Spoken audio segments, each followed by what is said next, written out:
Bismillahirrahmanirrahim. Ada pertanyaan, bagaimana hukum menghadiahkan pahala bacaan Al-Fatihah kepada orang yang sudah meninggal? Sebenarnya pembahasan semacam ini telah diulas oleh para ulama dan terjadi perbedaan pendapat di antara mereka, dan perbedaan pendapat ini bisa kita sebut merupakan perbedaan pendapat yang sudah final dibahas oleh para ulama. Dan insya Allah di kesempatan kali ini saya akan sampaikan sedikit uraian dengan mengacu kepada perbedaan pendapat yang terjadi di kalangan para ulama. Namun sebelum kita mengangkat bagian itu, terlebih dahulu saya akan berikan beberapa muqaddimah. Yang pertama, bahwa dilihat dari bentuknya, ibadah terbagi menjadi 3. Yang pertama adalah ibadah badaniyah, yaitu ibadah yang murni dilakukan oleh fisik, seperti salat, membaca Al-Quran, berzikir, dan seterusnya. Yang kedua, ibadah maliyah, yaitu ibadah yang murni bentuknya adalah mengeluarkan harta, seperti membayar zakat, kemudian berkurban, bersedekah, berinfak, dan seterusnya. Termasuk diantaranya adalah wakaf. Yang ketiga adalah ibadah gabungan antara badaniyah dan maliyah, di mana ibadah ini dilakukan secara fisik dan untuk melakukannya orang butuh modal yang harus dia keluarkan. Contohnya adalah ibadah haji dan umrah. Baik, ini muqaddimah yang pertama. Selanjutnya kita lanjutkan dengan muqaddimah yang kedua. Selanjutnya kita beralih ke muqaddimah yang kedua. Muqaddimah yang kedua, bahwa ibadah itu ada yang bisa diwakilkan dan ada yang tidak bisa diwakilkan. Ibadah maliyah secara umum bisa diwakilkan, sehingga kita bisa menunaikan zakat melalui orang lain. Saya ketika mau bayar zakat, tinggal saya transfer ke yayasan A, kemudian saya titip, tolong salurkan kepada fakir miskin. Maka pada saat saya transfer zakat saya ke yayasan A atau ke orang B atau ke orang C dan minta tolong kepada beliau, tolong dibagikan kepada fakir miskin, berarti pada saat itu saya mewakilkan orang lain untuk menyebarkan zakat saya. Sedekah juga sama, infak juga sama. Dan yang umum terjadi di masyarakat, kurban itu diwakilkan. Karena banyak sekali sahibul kurban yang dia tidak berani menyembelih, bahkan ada yang di luar kota sehingga dia hanya mengirim uang, lalu kemudian oleh pihak wakil yaitu takmir atau panitia membelikan hewan kurban, kemudian disembelih atas nama orang yang mewakilkan. Praktek semacam ini ma'ruf dan para ulama mengatakan bahwasanya berkurban termasuk di antara ibadah yang boleh diwakilkan. Demikian pula haji, demikian pula umroh, maka kita mendengar ada istilah badal haji dan badal umroh. Karena ini termasuk di antara ibadah yang bisa diwakilkan. Sebaliknya ada ibadah yang tidak bisa diwakilkan, sehingga masing-masing orang harus melakukan sendiri-sendiri. Dan tidak bisa dia nyuruh orang lain untuk mewakili dirinya. Secara umum ini berlaku pada ibadah badaniyah secara umum, meskipun ada sebagian ibadah badaniyah yang bisa diwakilkan. Contohnya apa Pak? Sholat. Sholat nggak bisa diwakilkan. Sehingga kalau saya sudah selesai sholat isya misalnya, lalu ada teman saya yang belum sholat isya, kemudian dia pesan, tolong dong saya diwakilin untuk sholat isya. Kemudian saya laksanakan sholat isya yang kedua, mewakili teman saya. Atau mewakili orang yang sudah tidak mampu mengerjakan sholat secara sempurna karena sakit. Sah nggak seperti ini? Tidak sah. Kenapa? Karena sholat bukan ibadah yang bisa diwakilkan. Sholat bukan termasuk ibadah yang bisa diwakilkan. Demikian pula ibadah membaca Al-Quran, berzikir, itu tidak bisa diwakilkan. Maka kalau ada orang yang tidak bisa baca Quran, yang dilakukan bukan dia mewakilkan orang lain, tapi dia harus belajar bagaimana agar dia bisa membaca Al-Quran dengan benar. Sehingga dia nanti bisa melakukan amalan berupa membaca Al-Quran, demikian pula amalan dzikir dan seterusnya. Kemudian, muqaddimah yang ketiga. Para ulama menegaskan, bahkan sebagian mengatakan sepakat, bahwa untuk ibadah yang bisa diwakilkan, maka pahalanya bisa dihadiahkan kepada mayit. Ibadah yang bisa diwakilkan, pahalanya bisa dihadiahkan kepada mayit. Di sini saya akan sebutkan keterangan yang disampaikan oleh Imam Zakaria Al-Ansari.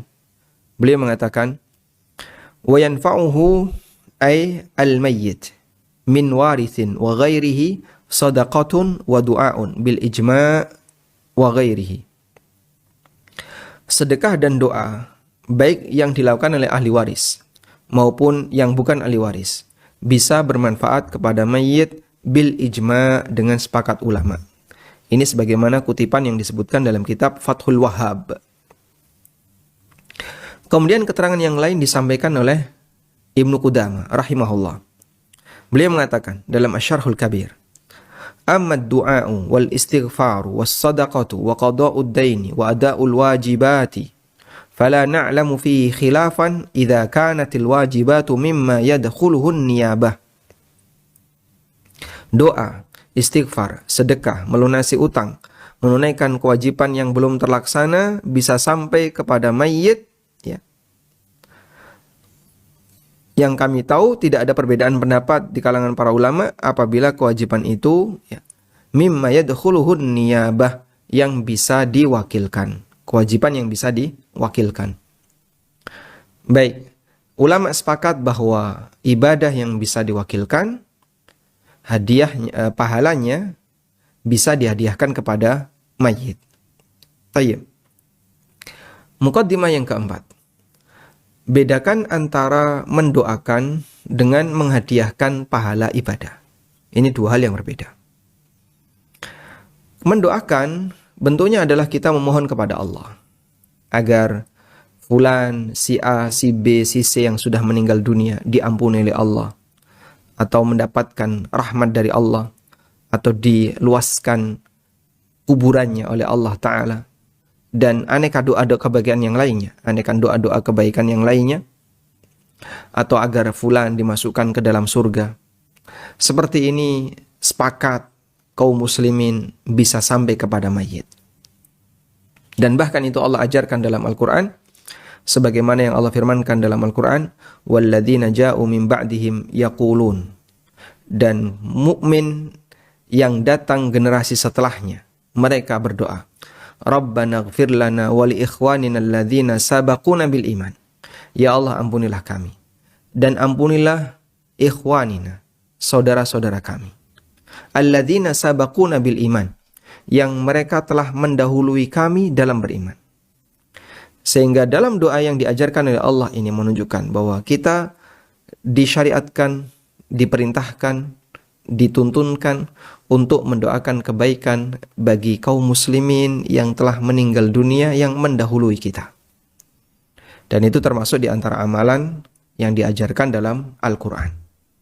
Baik, ini 4 muqaddimah berkaitan dengan masalah menghadiahkan pahala. Berikutnya kita akan membahas poin berkaitan dengan apa hukum menghadiahkan bacaan Al-Fatihah kepada mayit. Tadi kita telah sebutkan bahwa membaca Al-Quran termasuk di antara ibadah yang tidak bisa diwakilkan.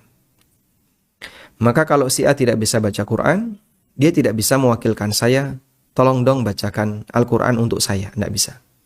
Kalau saya ngajari dia bisa. Kalau saya membacakan Al-Quran dalam arti biar dia mendengar Al-Quran yang saya baca, bisa.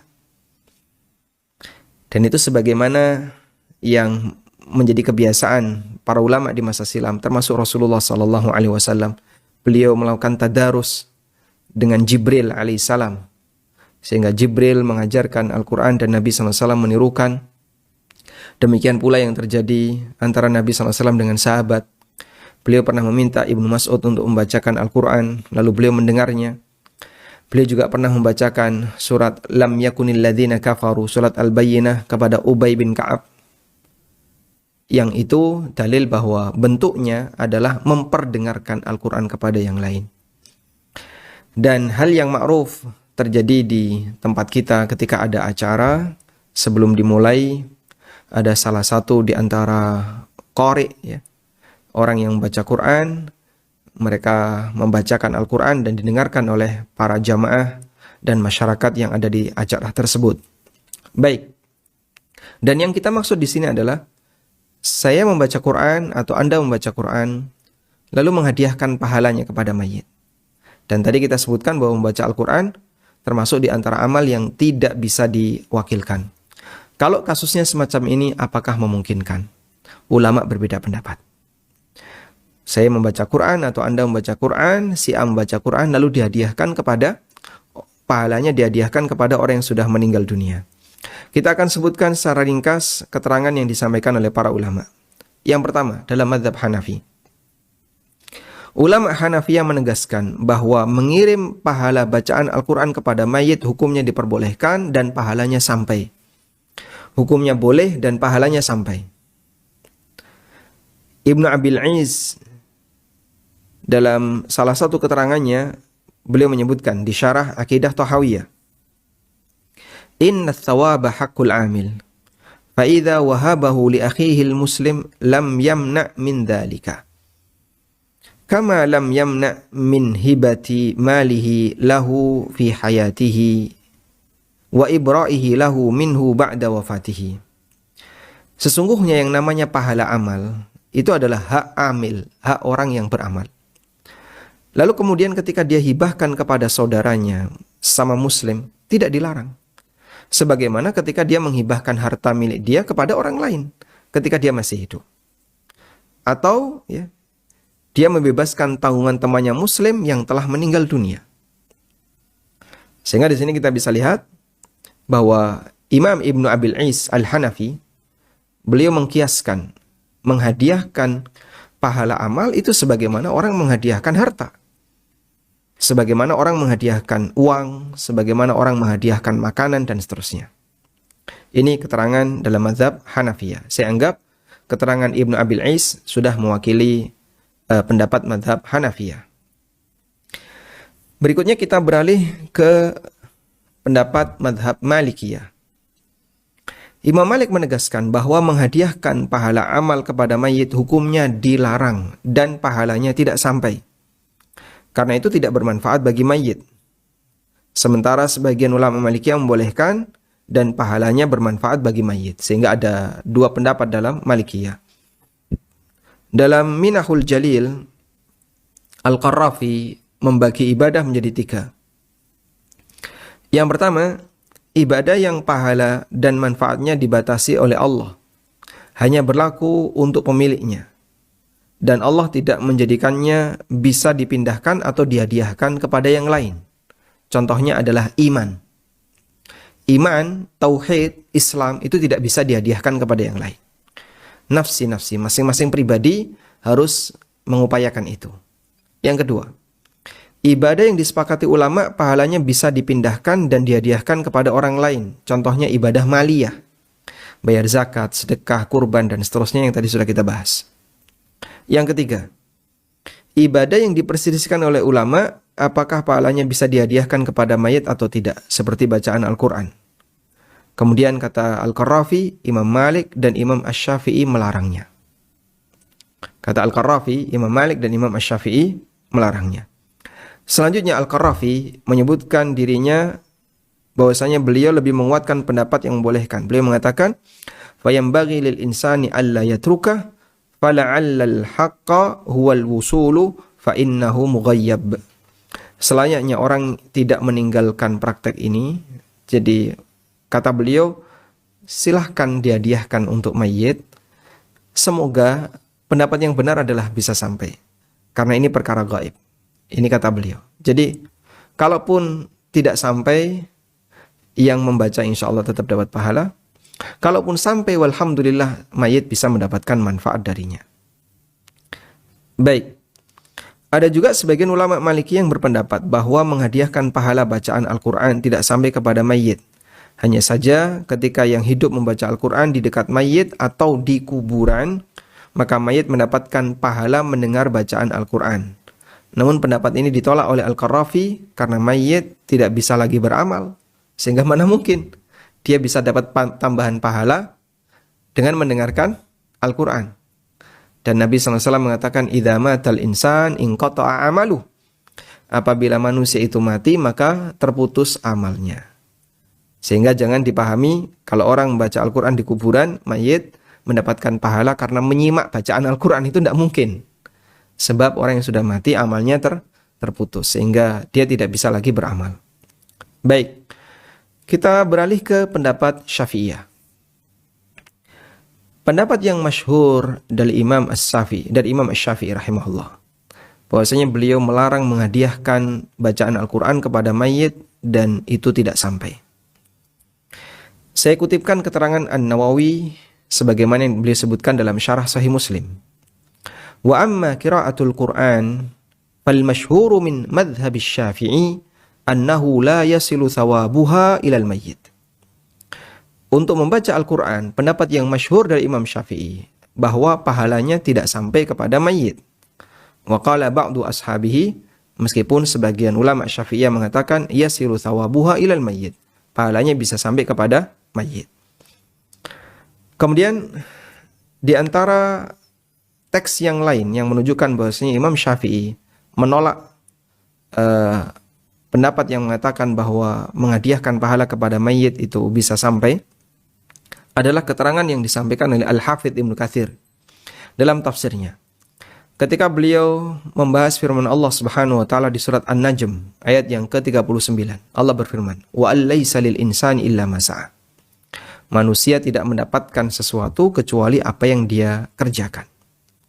Kata Al-Hafidz Ibnu Katsir, "Wa min hadhil ayatil karimah istanbata Asy-Syafi'i rahimahullah wa man ittaba'ahu." Berdasarkan ayat yang mulia ini, Imam Syafi'i rahimahullah dan beberapa ulama yang mengikuti beliau mengatakan, menyimpulkan, annal qira'ata la yasilu ihda'u thawabiha ilal mauta li'annahu laysa min amalihim wala kasbihim. Bahwa membaca Al-Quran itu pahalanya tidak sampai ketika dihadiahkan kepada orang yang sudah mati. Karena bacaan Al-Quran ini bukan amal dia dan bukan usaha dia. Sementara di situ Allah berfirman, wa allaisa lil insani illa ma sa'a. Manusia tidak mendapatkan pahala kecuali apa yang dia usahakan. Kemudian Ibnu Katsir menyebutkan beberapa dalil dan alasan yang mendukung pendapatnya ini. Dan Anda bisa simak di keterangan beliau untuk tafsir Ibnu Katsir dari surat An-Najm ayat 39.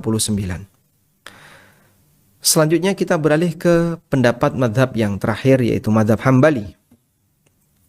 Dalam madhab Hambali ada dua pendapat. Sebagian ulama Hambali membolehkan dan sebagian melarang. Sebagaimana ini juga terjadi dalam madhab Malikiyah. Ada 3 pendapat ulama dalam madhab Hambali dalam kasus ini. Kita akan baca yang pertama. Boleh menghadiahkan pahala bacaan Al-Quran kepada mayit dan itu bisa sampai kepada mayit. Ini pendapat yang masyhur dari Imam Ahmad. Pendapat yang kedua, tidak boleh menghadiahkan pahala bacaan Al-Quran kepada mayit meskipun jika ada orang yang mengirim pahala itu bisa sampai dan bermanfaat bagi mayit. Jadi tidak boleh dilakukan, tapi kalaupun ada yang melakukannya, maka ada peluang pahala itu sampai kepada mayit. Dan ini adalah pendapat, kata Al-Buhuti, ini adalah pendapat mayoritas ulama Hambali. Yang ketiga, pahala tetap menjadi milik pembaca, yaitu orang yang hidup tadi, hanya saja rahmat bisa sampai kepada mayit. Ini pendapat yang ketiga dalam mazhab Hambali. Al-Buhuti mengatakan, wa qala al-aktsar la yasilu ilal mayyit thawabul qira'ah wa inna dzalika li fa'ilihi. Mayoritas Hambali mengatakan pahala bacaan Al-Quran tidak sampai kepada mayit dan itu milik orang yang beramal. Sementara Ibnu Qudamah mengatakan wa ayyu qurbatin fa'alaha wa ja'ala thawabaha lil mayyit al-muslim nafa'ahu dzalik. Ibadah apapun yang dilakukan oleh si A, lalu dia jadikan pahalanya untuk mayit yang muslim, maka mayit muslim itu bisa mendapatkan manfaat darinya.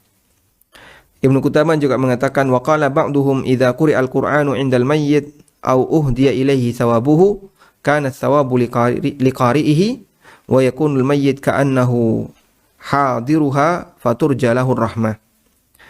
Ada sebagian ulama Hambali mengatakan jika seseorang membaca Al-Quran di dekat mayit atau menghadiahkan pahala untuknya, maka pahala tetap menjadi milik yang membaca, sementara posisi mayit seperti orang yang hadir di tempat orang yang membaca itu, sehingga diharapkan dia mendapatkan rahmat. Wallahu ta'ala alam. Ini sekian pendapat yang terjadi di kalangan para ulama berkaitan dengan ikhtilaf yang terjadi di antara mereka untuk kasus bagaimana hukum menghadiahkan pahala bacaan Al-Quran kepada mayit. Demikian, semoga bermanfaat. Wassallallahu ala nabiyyina Muhammadin wa ala alihi wa sahbihi wasallam.